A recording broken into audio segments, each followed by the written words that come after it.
আজকের ভিডিওতে আমি স্ক্যাবিজ বা খোসপাসরা নিয়ে কথা বলবো। এটা হলে আমাদের শরীরে অসহ্য চুলকানি হয়। গত কয়েক বছরে যে পরিমাণ চুলকানি বেড়েছে, এমন চুলকানি এর আগে কখনো দেখা যায়নি। এই চুলকানির জন্য আপনি অনেক জায়গায় বিভিন্ন ধরনের চিকিৎসা করেছেন, এত চিকিৎসার পরেও আপনার চুলকানি ভালো হচ্ছে না। কখনো কি ভেবেছেন কেন ভালো হচ্ছে না? আসলে চুলকানি অনেক রোগের কারণেই হয়ে থাকে, যেমন বিভিন্ন ধরনের অ্যালার্জি, দাঁত, একজিমা হলেও কিন্তু চুলকানি হয়। আপনার কোন কারণে চুলকানি হচ্ছে সেটা যদি আপনি সঠিকভাবে জানেন, তাহলে কোন ধরনের চিকিৎসা আপনার নিতে হবে সেজন্য সঠিক সিদ্ধান্ত নিতে পারবেন। দাঁত, একজিমা, অ্যালার্জি নিয়ে আমার অলরেডি ভিডিও করা আছে, যদি প্রয়োজন হয় ভিডিওটা দেখে নিতে পারেন, আমি ডেসক্রিপশনে লিঙ্ক দিয়ে রাখবো। আজকের ভিডিওতে আমি শুধু স্ক্যাবিজ বা খোসপাসরা নিয়ে কথা বলবো। এটা আমাদের ত্বকে হওয়া এক ধরনের খুব মারাত্মক ছোঁয়াচে রোগ। পরিবারের কোনো সদস্যের যদি এই রোগ হয়, খুব অল্প সময়ের মধ্যে অন্যান্য সদস্যরাও কিন্তু সংক্রামিত হয়ে যায়। সচেতনতা, পরিষ্কার পরিচ্ছন্নতা, চিকিৎসা ও পরামর্শ ছাড়া এই রোগকে প্রতিকার ও প্রতিরোধ সম্ভব নয়।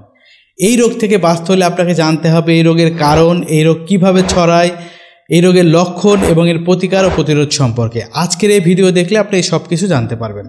তাছাড়াও এই ভিডিও শেষে আমি স্ক্যাবিজের এলোপ্যাথি চিকিৎসা কী, কেন এলোপ্যাথি চিকিৎসাতে স্ক্যাবিজ সহজে ভালো হয় না, এই সব কিছু বলবো এবং বলবো স্ক্যাবিজ হলে কেন আপনি হোমিওপ্যাথি চিকিৎসা নেবেন। পুরো ভিডিওতে আপনাদের সাথে আছি আমি ডাক্তার মুরাদ। তাহলে চলেন শুরু করা যাক। স্ক্যাবিজের কারণ কি? সার্কোপটিস স্ক্যাবিয়াই নামক এক প্রকার ক্ষুদ্র পরজীবী বা মাইটের কারণে কিন্তু স্ক্যাবিজ হয়। এটা দেখতে খুব ক্ষুদ্র ছোট ছোট পোকা, যা খালি চোখে দেখা যায় না। আমাদের স্কিনের নিচে কিন্তু এটা বাসা বাঁধে, ডিম পারে, এই জন্য কিন্তু সেখানে প্রচণ্ড চুলকানি হয়। স্ক্যাবিজের লক্ষণ: স্ক্যাবিজ হলে শরীরে অসহ্য চুলকানি হয় এবং এই চুলকানি রাতে খুব বেড়ে যায়। তাছাড়াও শরীরে ছোট ছোট ফুসকুড়ি বের হয়, র্যাশ বের হয়। শরীরের বিভিন্ন ভাঁজে, বিশেষ করে আঙ্গুলের ফাঁকে, মাথার পিছে, বগলের নিচে, যৌনাঙ্গে, নাভিতে, মেয়েদের স্তনের নিচে বিভিন্ন ফুসকুড়ি হয়, র্যাশ হয়, লাল লাল র্যাশ হয়, প্রচণ্ড চুলকায় এবং এক জায়গায় থেকে শরীরের অন্য জায়গায় খুব দ্রুত ছড়িয়ে পড়ে। ছোট বাচ্চা বা নবজাতকের ঘাড়ে, মাথায়, কপালে, হাতের তালু, পায়ের তালুতেও কিন্তু বিভিন্ন র্যাশ হয়, লাল লাল র্যাশ হয় এবং প্রচণ্ড চুলকায়। আপনি স্ক্যাবিজে আক্রান্ত কিনা এটা বুঝবেন কিভাবে? আপনার শরীরে যদি হঠাৎ করে লাল লাল র্যাশ বের হয়, প্রচণ্ড চুলকায়, বিশেষ করে রাতের বেলা যদি আপনার চুলকানি খুব বেশি বেড়ে যায় এবং আপনার এটা হওয়ার সঙ্গে সঙ্গে আপনার পরিবারের অন্যান্য সদস্যরাও দেখছেন একই ধরনের সিমটম দেখা যাচ্ছে, তাহলে আপনি বুঝবেন আপনি স্ক্যাবিজে আক্রান্ত। স্ক্যাবিজ কিভাবে ছড়ায়? এটা খুব ছোঁয়াচে একটা রোগ। আক্রান্ত ব্যক্তির জামা কাপড়, বালিশ, তোয়ালে, গামছা অন্য কেউ যদি স্পর্শ করে তাহলে কিন্তু তারও হয়ে যাবে। তাছাড়াও যেসব ছেলেমেয়েরা মাদ্রাসায় পড়াশোনা করে বা আবাসিক হলে থাকেন বা বোর্ডিং স্কুলে থাকে, যেসব জায়গায় অনেক মানুষ একসঙ্গে বসবাস করে, সেই জায়গায় কিন্তু খুব সহজেই স্ক্যাবিজ ছড়িয়ে পড়ে। স্ক্যাবিজ প্রতিকারে আপনার করণীয়: আপনি পরিষ্কার পরিচ্ছন্ন থাকবেন।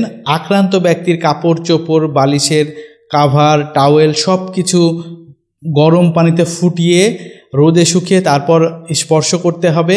আক্রান্ত ব্যক্তির জিনিসপত্র ব্যবহার না করাই ভালো এবং যেখানে অনেক মানুষ একসঙ্গে বসবাস করে সেই জায়গায় যদি কারো স্ক্যাবিজে আক্রান্ত হয়, দ্রুত তাকে আলাদা করে দিতে হবে এবং তাকে সঠিক চিকিৎসা করাতে হবে। স্ক্যাবিজ প্রতিরোধে আপনার করণীয় কী? পরিষ্কার পরিচ্ছন্ন থাকবেন, যার স্ক্যাবিজ হয়েছে তার থেকে দূরে থাকবেন। স্ক্যাবিজ হওয়া রোগীর জিনিসপত্র কোনো কিছু ব্যবহার করবেন না। এবারে বলবো স্ক্যাবিজের এলোপ্যাথি চিকিৎসা সম্পর্কে। এলোপ্যাথিতে স্ক্যাবিজ হলে রোগীকে বিভিন্ন ধরনের ক্রিম ব্যবহার করতে দেওয়া হয়। যদি খুব অতিরিক্ত সংক্রমণ না হয় তাহলে অ্যান্টিবায়োটিক দেওয়া হয় না। কোনো কোনো ক্ষেত্রে যদি অতিরিক্ত বেড়ে যায় তাকে অ্যান্টিবায়োটিকও দেওয়া হয়। তবে ভাবনার যে বিষয় সেটা হলো, একটা পরিবারের যদি একজন মানুষের স্ক্যাবিজ হয় তাহলে পুরো পরিবারকেই কিন্তু এই ট্রিটমেন্টটা নিতে হয়, যেটা অনেক পরিবার মেনটেন করতে পারেন না। এই জন্যই কিন্তু আপনার এলোপ্যাথি ট্রিটমেন্ট নিলে স্ক্যাবিজ সহজে ভালো হতে চায় না, বারবার রিকারেন্স হয়। কারণ যে নিয়মটা তারা বলে সেই নিয়ম কিন্তু সম্পূর্ণরূপে অনেকেই ফলো করে না। আবার যারা বোর্ডিং স্কুলে থাকে বা মাদ্রাসায় পড়ে, সে নিজে হয়তো ক্রিম ব্যবহার করছে কিন্তু মাদ্রাসার অন্যান্য ছেলেমেয়েরা কিন্তু ক্রিম ব্যবহার করছে না, সেক্ষেত্রেও কিন্তু স্ক্যাবিজ তার ভালো হবে না। এই ক্ষেত্রে আপনার যদি হোমিওপ্যাথি চিকিৎসা নেন তাহলে স্ক্যাবিজের ক্ষেত্রে খুব ভালো রেজাল্ট পাবেন এবং সবচেয়ে যেটা ভালো দিক হোমিওপ্যাথি সেটা হলো স্ক্যাবিজে আক্রান্ত রোগীর শুধুমাত্র একজনকে ট্রিটমেন্ট করলেই কিন্তু সে ভালো হয়ে যাবে, পরিবারের অন্যান্য সদস্যের ট্রিটমেন্ট করার কোনো দরকার নেই। এক্ষেত্রে হোমিওপ্যাথিতে অনেক ওষুধ আমরা ব্যবহার করে থাকি, সেই ওষুধের মধ্যে কমন কিছু ওষুধের লক্ষণ নিয়ে আমি এখন কথা বলবো। যে ওষুধটা সবচেয়ে বেশি ব্যবহার হয় স্ক্যাবিজের ক্ষেত্রে সেটা হলো সালফার।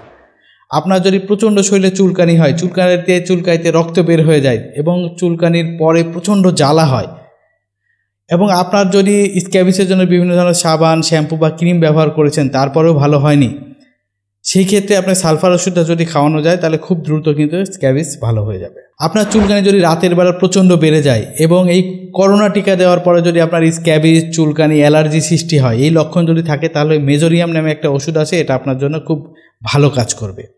আপনার শরীরে যদি প্রচণ্ড চুলকানি হয় এবং কোনো ওষুধ খেয়ে চুলকানি ভালো হচ্ছে না, আপনার শরীরে যদি শীত বেশি লাগে তাহলে সরিনাম নামে একটা মেডিসিন আছে যেটা খুব ভালো কাজ করতে পারে। আপনার শরীরে যদি প্রচণ্ড চুলকানি হয়, চুলকানির পরে ওই জায়গায় গরম কোনো স্যাঁক দিলে আরাম লাগে, তাহলে আর্সেনিক নামে একটা মেডিসিন আছে, এটা হেল্প করতে পারে। আপনার প্রচণ্ড চুলকানি হয়, চুলকানির পরে যদি ঠান্ডা পানি দিলে ভালো লাগে, তাহলে ফ্যাগোপাইরাম নামে একটা মেডিসিন আছে যেটা আপনাকে হেল্প করতে পারবে। আপনার প্রচণ্ড চুলকানি হচ্ছে, চুলকানির পরে ওই জায়গায় গরম পানি দিলে ভালো লাগছে এবং ছোটো ছোটো ফুসকুড়ির মধ্যে পানি জমে আছে, দেখতে লাল টকটকে হয়ে আছে, তাহলে রাসভ্যান নামে একটা মেডিসিন আছে যেটা খুব ভালো কাজ করে। তাছাড়াও আপনার চুলকানি যদি প্রচণ্ড বেশি হচ্ছে, কাপড় চোপড় যখন খুলছেন তখন চুলকানিটা যেন বেড়ে যাচ্ছে, তাহলে নেটটাম সাল্ট নামে একটা মেডিসিন আছে যেটা খুব ভালো হেল্প করে। আপনার যদি এই কাপড় চোপড় খোলার সঙ্গে সঙ্গে চুলকানি বেড়ে যায়, তার সঙ্গে যদি সর্দি, কাশি এই সমস্যা থাকে, তাহলে রিউম্যাক্স নামে একটা ওষুধ আছে যেটা আপনাকে হেল্প করতে পারে। আপনার যদি প্রত্যেক ভাঁজে ভাঁজে শুধু স্ক্যাবিস হয়, প্রচণ্ড চুলকানি থাকে, তাহলে সিপিয়া নামে একটা মেডিসিন আছে যেটা আপনাকে হেল্প করতে পারে। আপনার চুলকানির পরে যদি শরীরে মনে হয় আগুন ধরে গেছে, এত জ্বালা পোড়া হয়, তাহলে রেডিয়াম বোম নামে একটা মেডিসিন আছে যেটা কিন্তু খুব ভালো হেল্প করতে পারে। এছাড়াও আরও অনেক ওষুধ আছে যেটা সক্রিয় লক্ষণের উপরে আমরা দিয়ে থাকি। এই জন্য আমি পরামর্শ দেবো, আপনার যদি স্ক্যাবিস হয়ে থাকে, কোনো চিকিৎসা করে যদি ভালো না হয়, তাহলে আমি বলবো একবার আপনি একজন ভালো হোমিওপ্যাথি চিকিৎসকের সঙ্গে যোগাযোগ করুন। তিনি আপনার প্রপার কেস হিস্ট্রি নিয়ে আপনার জন্য যেটা অ্যাপ্রোপ্রিয়েট ওষুধ সেটা দিবেন, তাহলে আপনার স্ক্যাবিস সম্পূর্ণ ভালো হয়ে যাবে। এতক্ষণ যদি আপনি আমার ভিডিওটা দেখে থাকেন, যদি ভালো লাগে তাহলে অবশ্যই শেয়ার করবেন। এই ভিডিও রিলেটেড যদি কোনো প্রশ্ন থাকে নিচে কমেন্ট বক্সে করেন, আমি অবশ্যই উত্তর দেওয়ার চেষ্টা করব। দেখা হচ্ছে পরবর্তীতে নতুন কোনো ভিডিওতে, নতুন কোনো টপিক নিয়ে। সেই পর্যন্ত ভালো থাকবেন, সুস্থ থাকবেন। আল্লাহ হাফেজ।